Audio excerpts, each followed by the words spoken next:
everyone. We are back live. This is Dr. Eric Block, your host of our weekly I Love Dentistry Facebook Live with Blocky. Typically on Monday nights, but of course, it's a Wednesday night. So because of a scheduling with traveling, we had to push it back to a Wednesday night.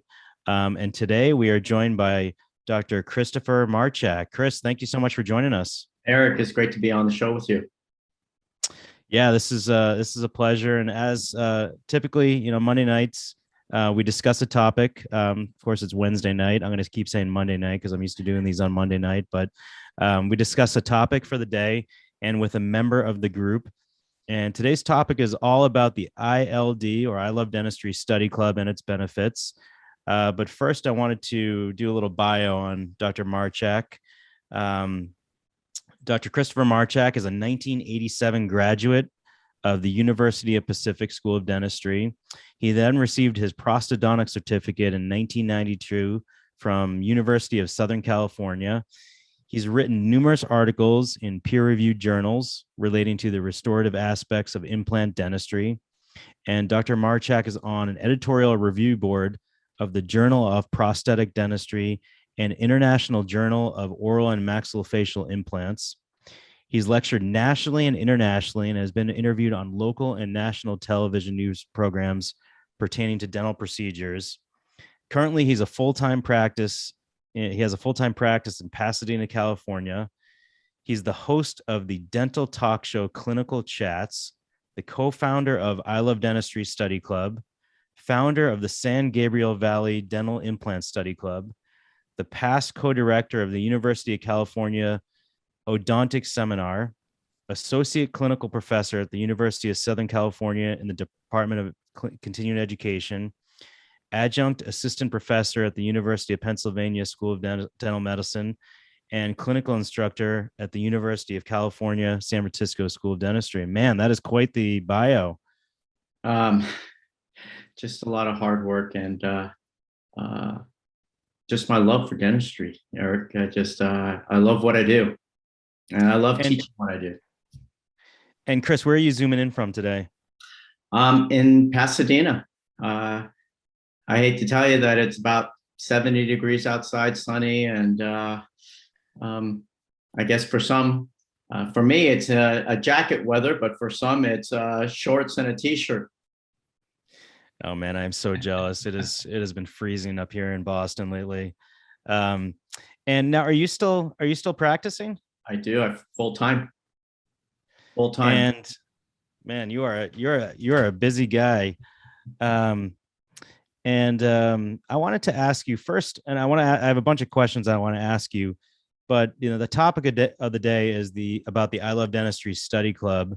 Then I'll get into some more questions about you. But can you explain to the audience? And I'd actually love it if the audience, if I could figure out how to do this, if there's any questions to put in the chat that you want me to ask Dr. Marchak, go ahead and throw it in the chat, and then I can ask him some questions. But can you explain all about what the I Love Dentistry Study Club is all about? Yeah, in 2020, well, it goes back even further than that. My relationship with, as you know, Naren Al-Raja worked on my website, and I've had a lot of relationships with him. And it's first started out by saying that he started the I Love Dentistry Facebook group. And he asked me to give a lecture on there because mainly he wanted some clinical aspects of it. And I said, oh, sure, okay. I kind of hummed and hawed, and the pandemic hit. We were all shut out of our offices, right? It was about March, and he sent me a little email. He says, hey, interested in doing that lecture? I said, I'm just sitting here at home. Why not? I invited 5 people on, and guess what? We had 5 people who watched the show. It's like, oh, that was terrible. And he came back to me. He says, I want you to do another one. I said, no way. I'm not going to do that. No way. He goes, no, really, do another one. And I said, well, okay, if you want me to do another one, I'm not going to do a lecture. I'll do something else.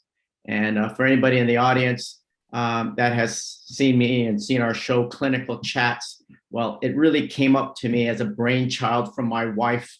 And we were sitting down because we were nothing else better to do during the pandemic, watching TV. And we were watching Jimmy Kimmel Live. And she says, "Oh, you got to do something like that." And then it just really hit me. And I said, where is it when we go into a lecture, a symposium, any kind of program, where do we get the most information from? We get it from the lectures, sure.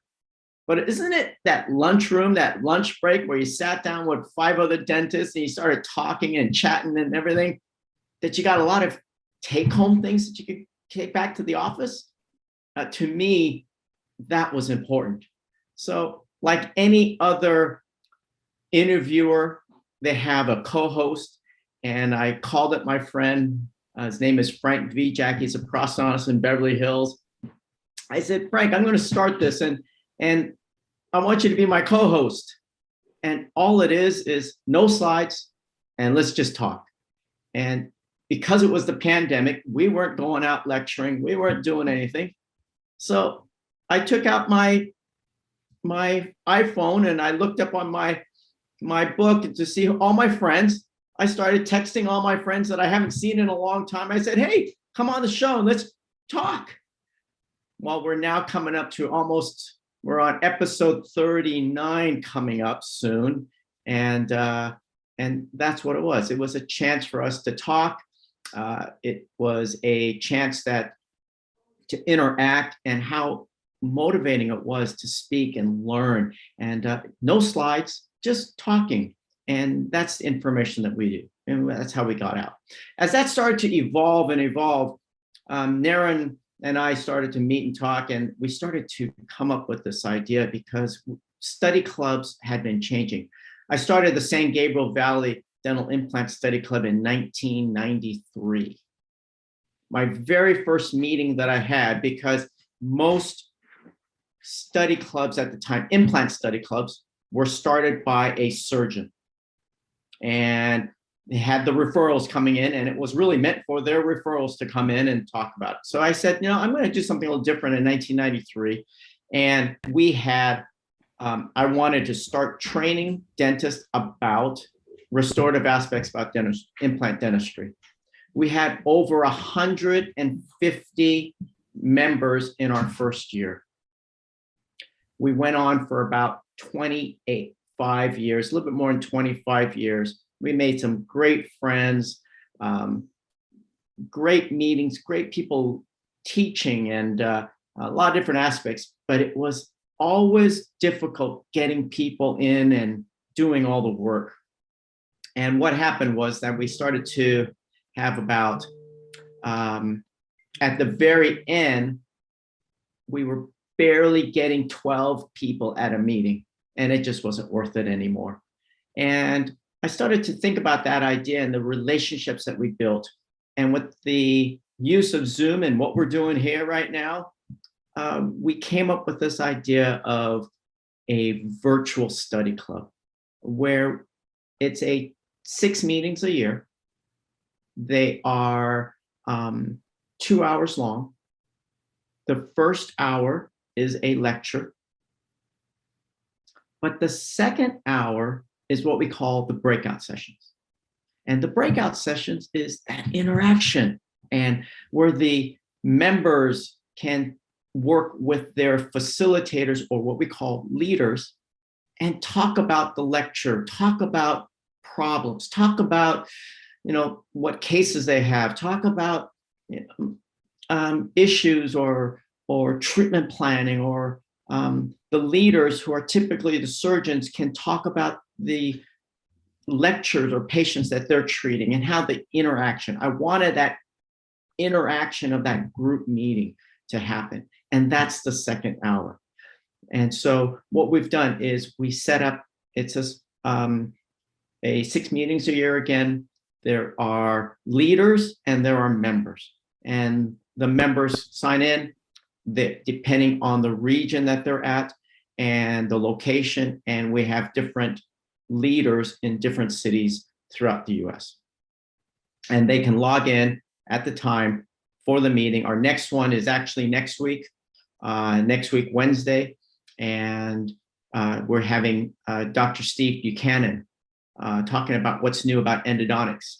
After the lecture, that's all live lectures. They're not recorded lectures. And the second hour, each group will meet together in their breakout sessions to discuss. And so that basically is the setup of the I Love Dentistry Study Club. Many of these types of other study clubs, there's high cost, there's travel involved in regards to, especially when the locations are far, where they have to drive in from far, you got to take time away from the family. If you have children, got to take time away from them. But here you can do it at home. You know, I'm home right now. I'm sure you are as well, or I think you are. And you can do things, you know, at a convenience. And it only took an hour, 2 hours to be at that meeting. So we wanted something that was easy, simple, get great learning, have camaraderie, and be affordable. And so cost of the meetings, or the cost of a subscription for all 6 meetings.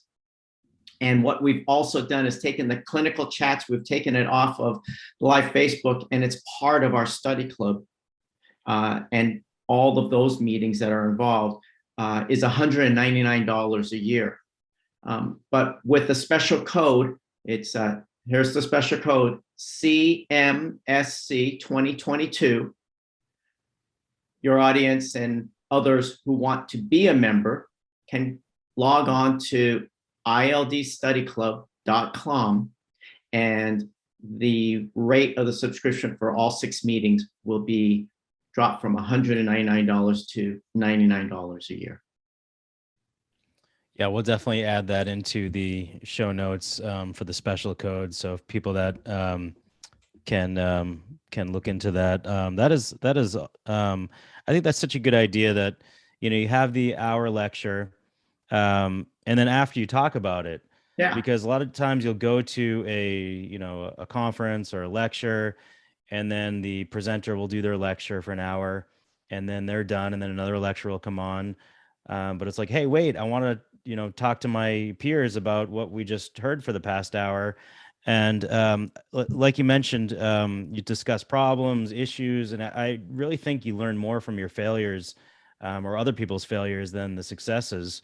Now, how do you choose the topic each time of the lecture? So they've all been pre-chosen. And so what I've done is I've looked into just kind of selfishly things that I want to hear and people I want to hear, and my friends that I want to hear again. So Steve Buchanan is a dear, dear friend of mine. I think he's just one of the icons in endodontics. Not that I do any endodontics because of my specialty, but he's really taught me the key things about diagnostics. And I want to know what's new. These new irrigation systems, which I'm not real familiar with, but I'm now starting to learn about them, has just, to me, been told that it is a game changer. And I know he'll talk about these new irrigation systems that are being involved. So we go pretty much, our meetings are January. We take February off, March, May, and June. And then sometime in September and sometime in November. Those make up our 6 meetings. Our next meeting is a gentleman from Brazil. And he's actually in the US. He was director of, or one of the directors of the operative program at USC. And his name is Neymar Sartori. He is some of the best adhesive and aesthetic dentistry I've seen come out of Brazil. And he's going to give all his tips and tricks and comment about adhesive dentistry. In May, we have Steve Wagner, and anything with full arch restoration. So I just say anything about aesthetics and implants. We all need to know quite a bit about dentures, the basics of dentures, especially with full arch restorations. and Steve is a prosthodontist out of New Mexico, and he's been working on digital dentures, working with Avident and the application of digital dentures and applying it to implants as well. All these different aspects of it. And so that's in May, and then in June, we have a gentleman, his name is Dr. Shane White. He's out of UCLA. He's actually from Ireland. And he has his dental degree from Ireland, came out and did a prosthodontic degree at UCLA. And after doing his pros degree, he's done multiple studies on cement spaces and adhesives, but he's also went back to do his endodontic program. And he's now a prosthodontist endodontist. And he speaks about whether should we keep the tooth or should we extract it and place an implant. And he worked with a dear friend of mine. His name is Charlie Goodacre, past dean of Loma Linda University, prosthodontist there. And they wrote a paper based on the literature. What do the studies show? What does the evidence show in regards to keeping the tooth or extracting the tooth? That's just for the next 4 meetings here. So these are things that I'm interested in, and people I think that are great, interesting topics. So, yeah, it sounds like a nice broad range, variety of topics, that you have. And I actually did one of Steve Buchanan's endo courses. oh, you did? This was I mean, right now I wouldn't know what end of the file to use. I haven't done a root canal in over 15 years. But I remember he just really made it an unintimidating course. And I remember the first thing he said was, "Hey, this is not dental school. There's no dumb questions here. Ask away."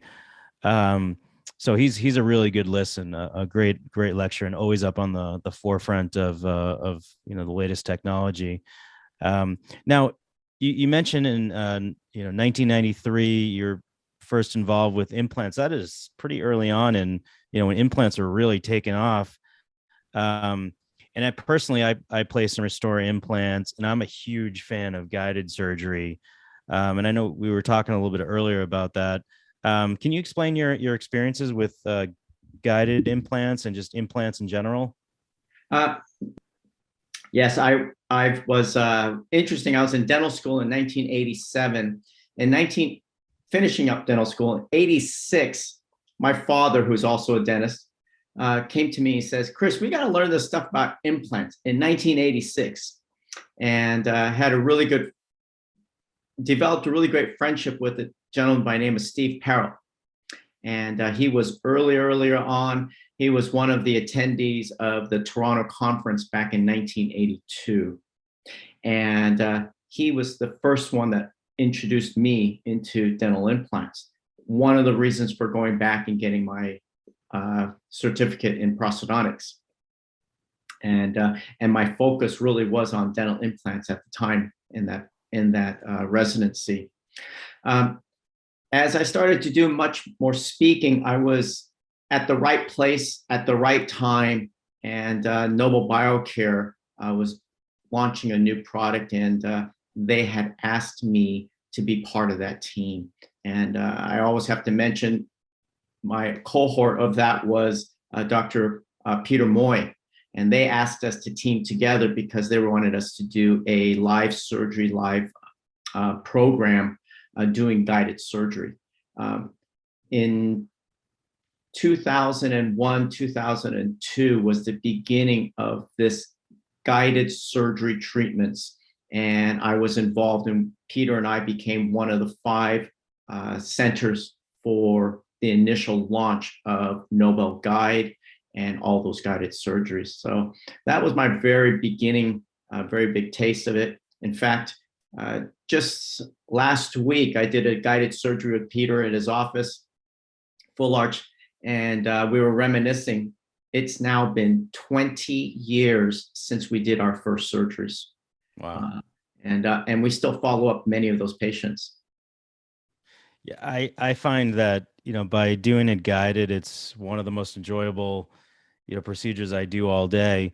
And it's just so much less stressful than doing it freehand.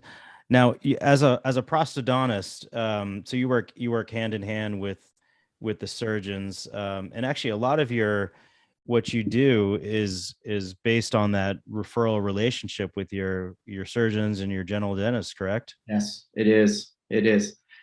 I was at a time when prosthodontics was just restorative dentistry. It wasn't the surgical component as well.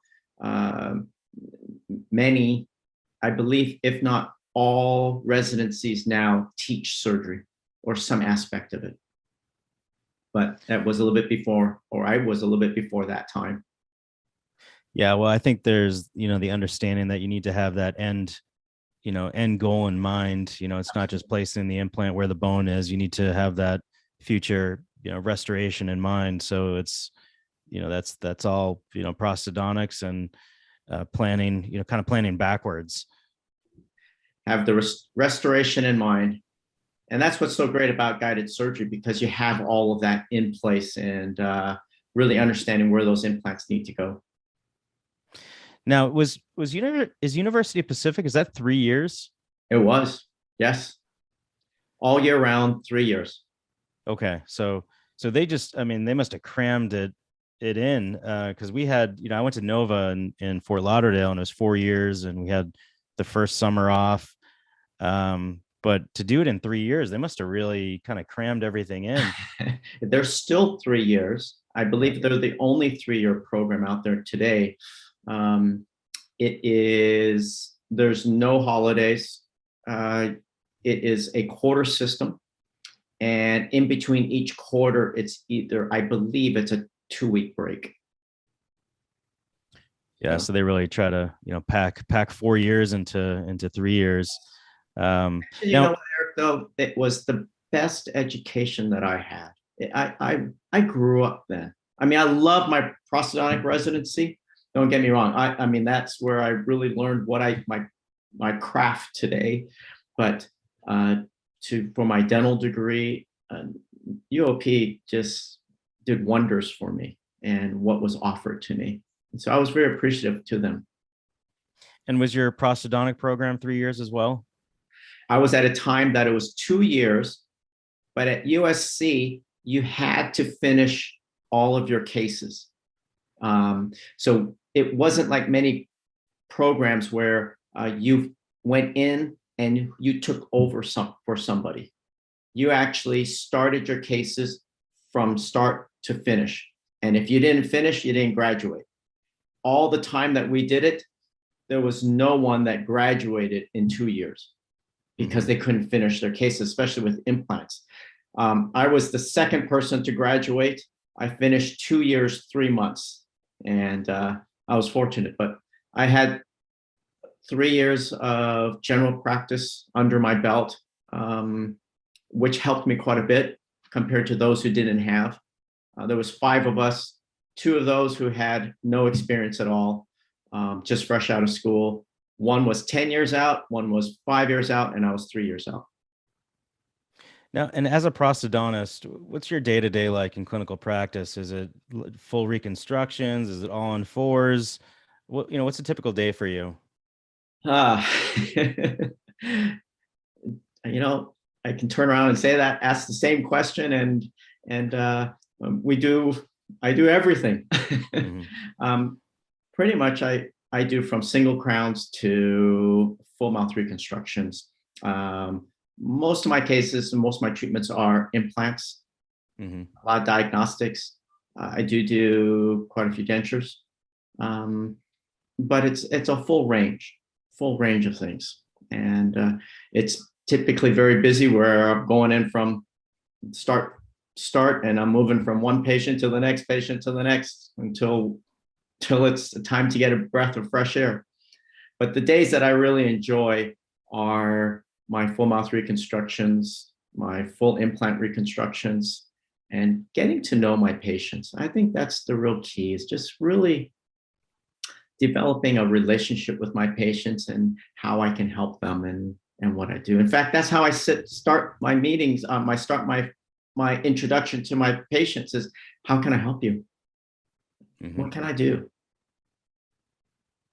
Now that's, I think that's a great, way to create that, that relationship with that patient. Um, what about, creating relationships with referrals?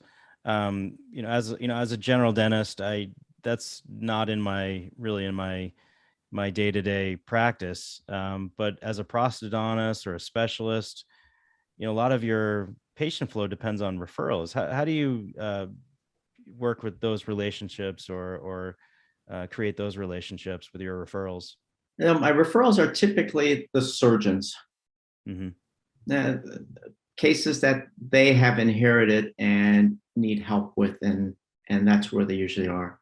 But prosthodontics is very different in different locations. I'm in a big city. I hate to say it, Pasadena has, in downtown Pasadena, you can go from one block to the next and you can pass 20 offices. There's so many dentists in Pasadena. But I always create a team, and that's what I believe in, who I'm comfortable with. And so I have, my team involves an orthodontist, a surgeon, and an endodontist, and how we all work together and who comes next and what we're doing. And my referrals do come from surgeons, but also my referrals come from other patients as well. Mm-hmm. I think we all do in today's world. And I always like to wrap things up with, if you had any advice for any young dentists or any young entrepreneurs out there, what would it be? I always ask this question on my clinical chats, and this is what my response to you would be. And my question to my guests on clinical chats is, Eric, you're at a certain place. You have your practice, your show. Who are some of your mentors? Who mentored you to where you're at today? And that's what I would tell a new dentist. Find your mentors. We all need guidance. One of my mentors is a gentleman by name of Roy Yanase. And Roy's a prosthodontist, and he always said that getting your license to practice is just the beginning of your career and where you start to learn. And as you earned your degree, your doctor, and starting your practice, you really need to have mentors and be guided. Choose your mentors well of what you're interested in, and that you can share ideas and be open to them. And mentorship, I think, is the most important key. And that goes hand in hand with I Love Dentistry Study Club, because those are all mentors, and we're all trying to work with each other, get involved with these groups. And now that with these types of virtual study clubs, it makes it a little bit easier. And we have some other programs about mentorship that we're working on with ILD study clubs, and hopefully that will come about. So mentorship. I think that's great advice, especially for a young dentist, young dental professional that's just coming out of school. I think having a mentor is huge. Someone that's a positive influence on you. Absolutely. I think that's great advice.